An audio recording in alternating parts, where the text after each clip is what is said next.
Kehidupan memang penuh warna, seindah warna pelangi nan berwarna-warni. Elok dipandang, menenteramkan hati, namun juga indah bila kita kenang. Sekelumit perjalanan hidup pria berdarah campuran Jawa Bengkulu ini layak untuk diteladani. Semangat perjuangan hidup dan menghidupi keluarganya menjadi catatan yang terlalu sayang bila dilupakan. Adalah Buyung Sudarmansah, warga Pintu Batu, Kota Bengkulu. Meskipun usianya telah lebih dari separuh abad, namun masih nampak guratan semangat dan seorang pekerja keras. Dahulu waktu zaman 79, saya dulu bekerja di suatu perusahaan namanya PT Cakra di Ketaun, Bengkulu Utara. Di waktu itu saya kebetulan di PHK, Mas. Setelah di PHK itu saya merasa sedih sekali, karena bekerja dengan orang ini pada suatu saat kita itu di PHK, Mas. Jadi dengan kesedihan itu saya merasa jauh sekali, Mas. Merasa sangat sedih karena di tempat saya sendiri itu masih ada potensi-potensi yang belum digali, Mas. Karena saat itulah saya menjadi semangat, bangkit. Nggak enak kalau bekerja dengan orang, Mas. Nah, dari situlah saya kepingin mandiri, Mas. Dengan adanya mandiri ini, saya merasa bebas, lega, dan bisa menginspirasi orang banyak. Nah, dari sudut itulah saya mencoba-coba membawa bahan batu aki ini ke Bengkulu, Mas. Setelah saya bawa batu ini ke Bengkulu, saya coba-coba gosok. Saya lihat batu aki ini indah, cantik, dan menawan gitu, Mas. Nah, dengan adanya itu, saya juga tidak puas. Dengan adanya itu, saya pakai sendiri. Nah, saya mencoba-coba menjual bahannya, Mbak. Di waktu itu ke Jakarta. Nah, ke Jakarta itu dulu saya mencoba naik. Mobilnya mobil Damri, belum ada apa-apa. Transportasinya Bengkulu ke Jakarta itu sulit. Dan Bengkulu Urai itu juga sulit. Transportasi mobilnya itu bisa dihitung dengan jari. Nah, dengan adanya saya terus berangkat seminggu satu kali berangkat ke Jakarta, pulangnya saya naik pesawat. Berangkat lagi, saya pulangnya naik pesawat. Jadi saya menjadi hobi gitu. Nah, setelah menjadi hobi ini tadi, saya juga merasa belum puas. Karena yang menikmati itu saya sendiri. Sedangkan saya hidup di Bengkulu. Nah, karena saya merasa hidup di Bengkulu ini, saya juga merasa ada kewajiban untuk membangun Bengkulu ini dengan jalan paling tidak begini, mengenalkan kepada orang-orang yang ada dekat dengan lokasi-lokasi batu ini tadi, Pak, supaya mereka juga tahu bahwa di belakang-belakang rumah mereka itu, di belakang-belakang kebun mereka itu ada mutiara, ada berlian yang belum kita olah.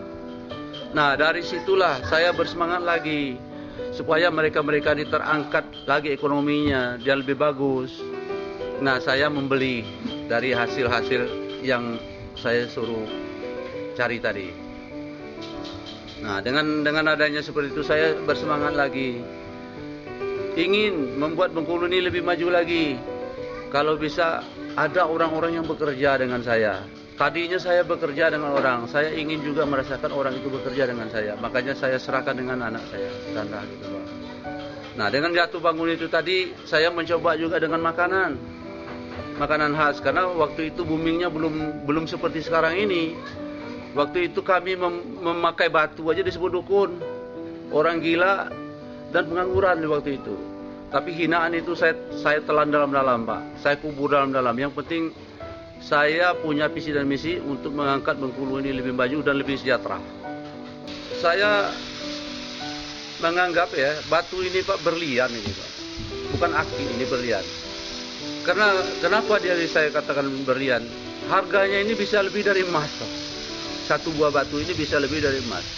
Kalau kita pikirkan cuma koral, Pak, koral ini, tapi kita bisa menjualnya lebih dari emas.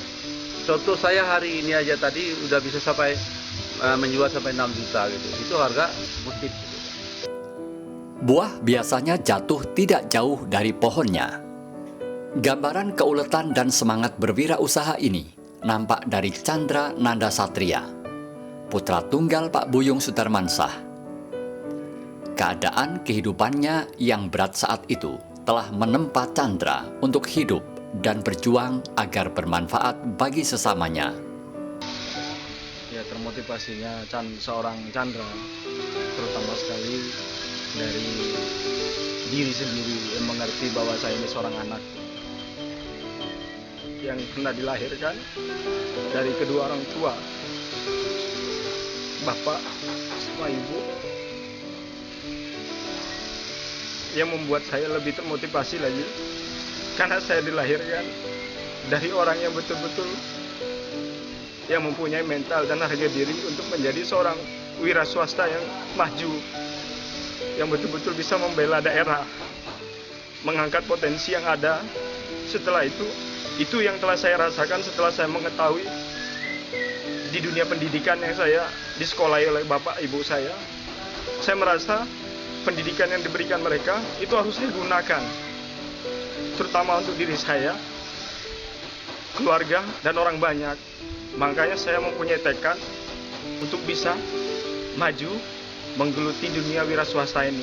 Dengan ajaran Bapak dari mengelola hal yang tidak bermanfaat tadi bisa bermanfaat. Kenapa Chandra harus pusing sebagai seorang pemuda? Bahwa semua sesuatu yang Allah turunkan itu tidak ada yang sia-sia. Alhamdulillah, dengan melihat lingkungan di sekeliling, kalau mentalitas untuk menjadi seorang pekerja itu ada, tapi belum saatnya karena usia di usia sekolah itu kan. Alhamdulillah itu bisa dipaduin. Alhamdulillah mengantarkan Chan ke gerbang pendidikan sampai STM. Di sana juga udah dari hasil itu juga dikembangkan terus. Karena modal yang utama yang Chandra miliki itu tadi awalnya tadi kita dari keluarga yang memang betul pas-pasan. Ya kan, dengan pontang-pantingnya bapak ibu, ya kan, Chandra selaku anak harus tahu diri dong gitu kan. Harus tahu diri apa yang harus saya lakukan sebagai seorang anak. Wah, Chandra dari kecil boleh katakan jarang bertemu dengan bapaknya, seringlah dengan ibunya. Tapi jiwa anaknya dari kecil sudah kelihatan, sudah belajar mandiri karena dia pada saat itu perlu biaya sekolah. Dia mandiri mengumpulkan barang-barang atau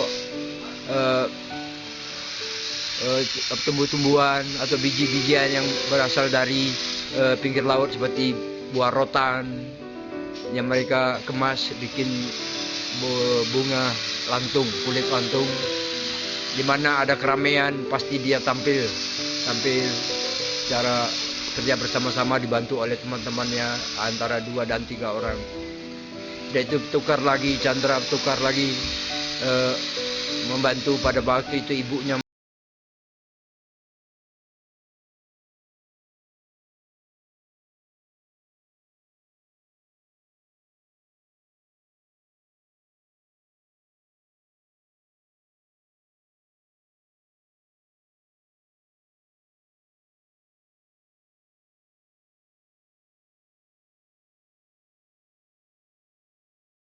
Dan keuletan berwirausaha ini telah mengantarkan Chandra Nanda Satria sebagai pemuda pelopor tingkat nasional. Berbagai piagam dan piala terpajang di berbagai sudut rumahnya di pintu batu kota Bengkulu. Dari kiprahnya berwirausaha batu mulia ini telah mengantarkannya pula untuk pameran di mancanegara seperti Australia. Doa, usaha, iman, dan tawakal telah mengantarkan keberhasilan berwirausahanya. Kalau bisa pemuda-pemuda Bengkulu jadilah pemuda yang memang betul-betul tegar. Pertama, yang kedua mempunyai prinsip. Yang ketiga,